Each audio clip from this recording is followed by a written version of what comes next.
Jesús. Amén.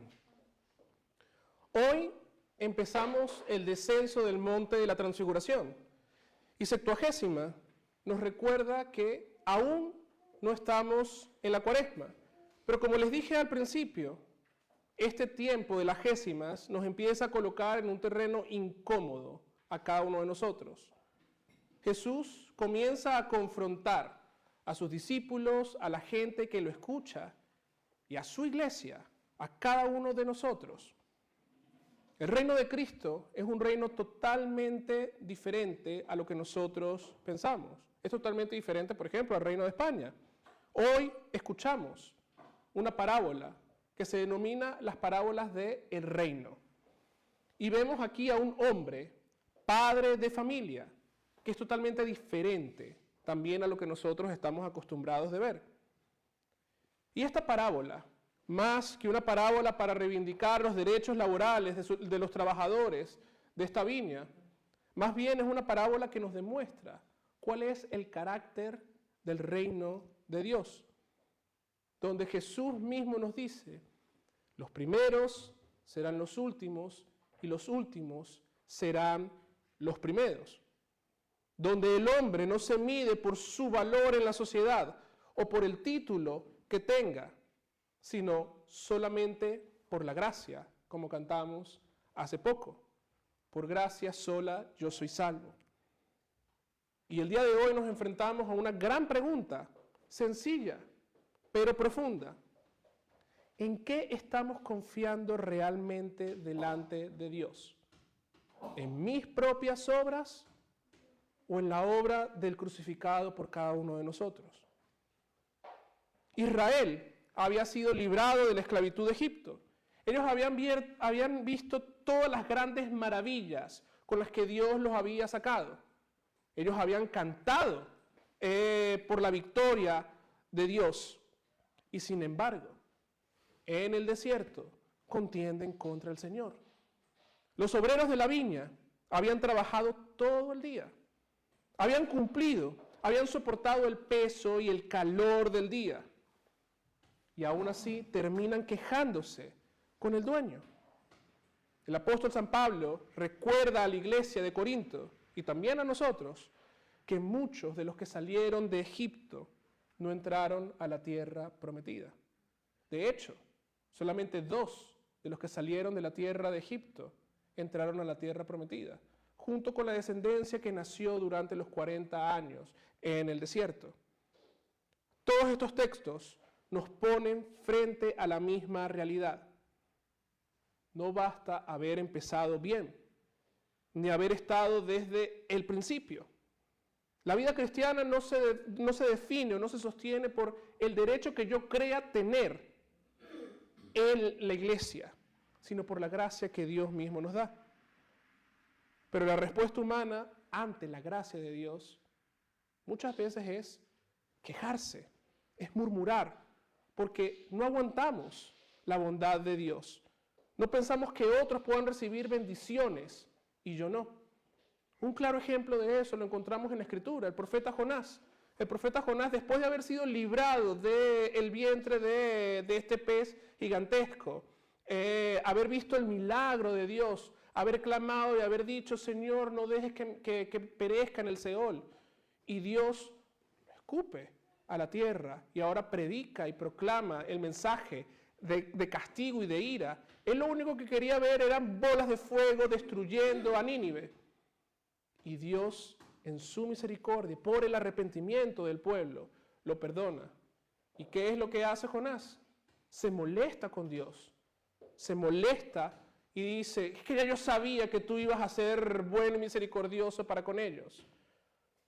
Esa es la respuesta del corazón humano. El pueblo de Israel no solamente se queja porque le falte Dios.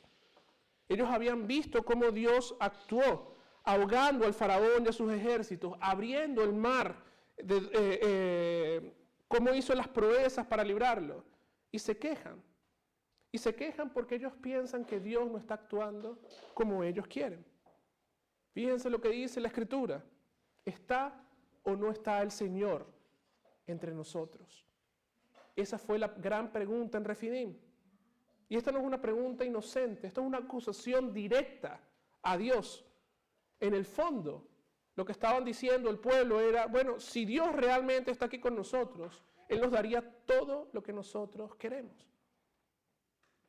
Porque querían hacer un Dios a su imagen y semejanza. Por eso construyeron, edificaron el becerro de oro.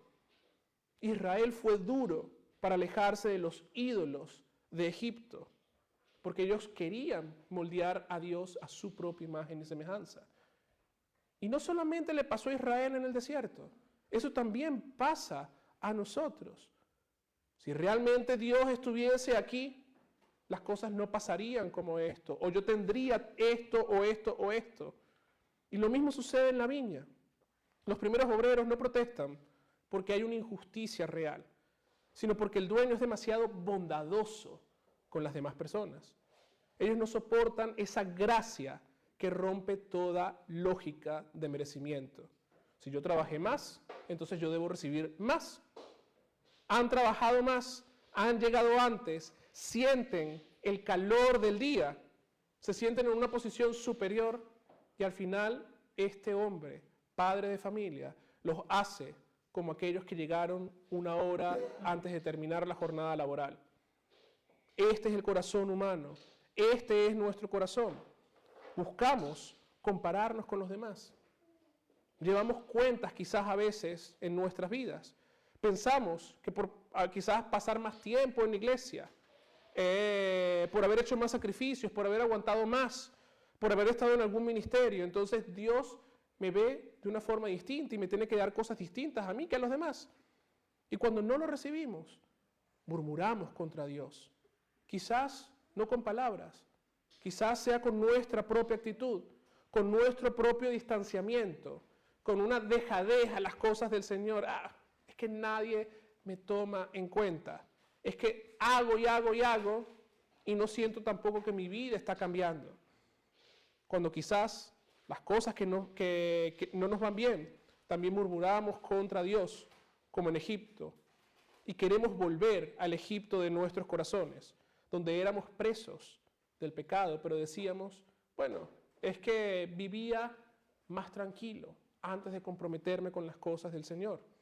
Pero la realidad es que en ese tiempo, cuando estábamos en Egipto, estábamos muertos hasta que Cristo vino y nos rescató, hasta que Cristo vino y nos llamó para trabajar en su viña. La palabra de Dios nos enseña que incluso nuestras mejores obras, nuestras mejores acciones pueden convertirse en ídolos cuando las usamos para reclamar derechos delante de Dios. Por esto, este tiempo de precuaresma nos prepara para lo que viene, para la cruz. Este tiempo de precuaresma nos dice, aguarda en el Señor, ve su cruz y ve lo que Él ha hecho. La cruz no es sencilla, mis queridos hermanos. Tomar la cruz de nuestro Señor Jesucristo y seguirlo a Él no es un camino fácil, pero Él nos acompaña a cada uno de nosotros. Sin embargo, en medio de la queja, tanto en el desierto como en la viña, fíjense la actitud de Dios. Dios no se disculpa. Dios no negocia con nadie. Dios nos va a decir una gran verdad en esta parábola. No me es lícito hacer lo que quiera con lo que es mío.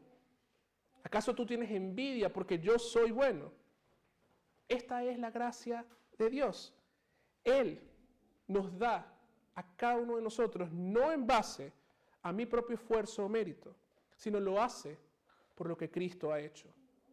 Dios no me hace un contrato laboral, Dios no me descuenta los días, Dios no me da muchas veces lo que yo quiero, porque quizás lo que yo quiero no es lo que Dios ya ha dispuesto para mi vida.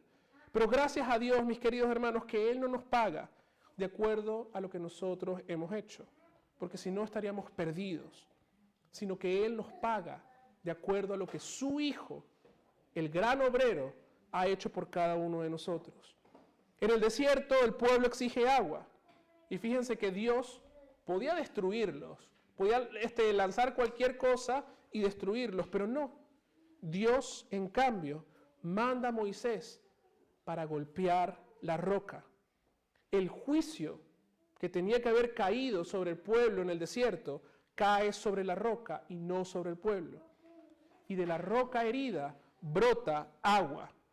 Agua para los que no confiaron en el Señor, para los que dudaron, para los que reclamaron.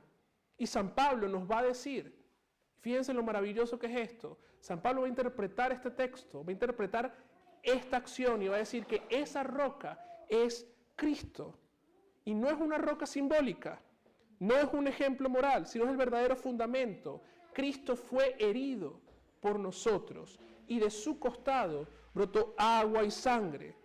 Allí donde nosotros merecíamos el castigo y ser abandonados, Dios castigó a la roca que es Cristo. La parábola de la viña se encuentra no en el centro, la viña no se encuentra en el centro, de esta parábola, sino la cruz.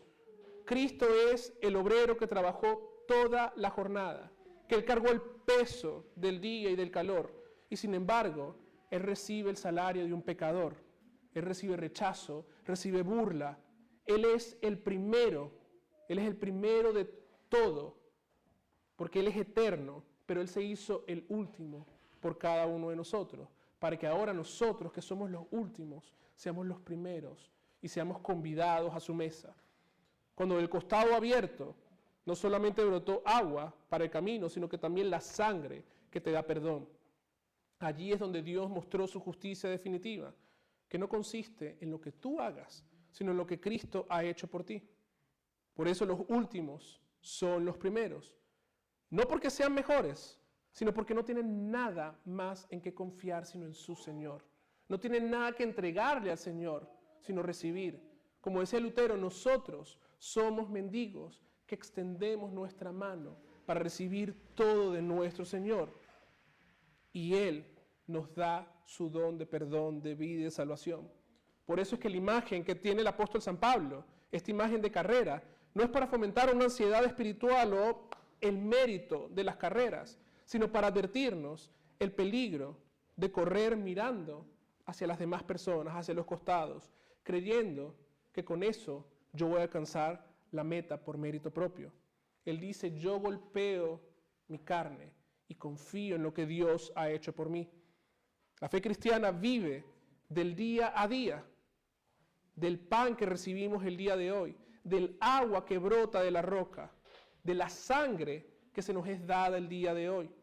El cristiano no negocia con Dios, no presenta currículum espirituales, no exige un trato preferencial, vive en base a la promesa de Dios.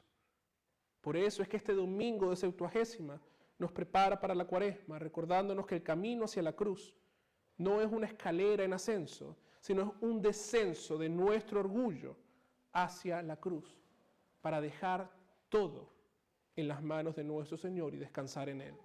Por tanto, querida Iglesia de Cristo, hoy el Señor te llama a que liberes tus cargas pesadas, las que tú crees que son necesarias para tu justificación, que las dejes a un lado, tíralas y ve a tu Señor, ve su cruz, ve lo que Él ha hecho por ti, confía en Él, deja de compararte y descansa en el Señor, deja de reclamar y recibe del Señor, acércate a su mesa y recibe el alimento espiritual que es su cuerpo y su sangre para el perdón de nuestros pecados.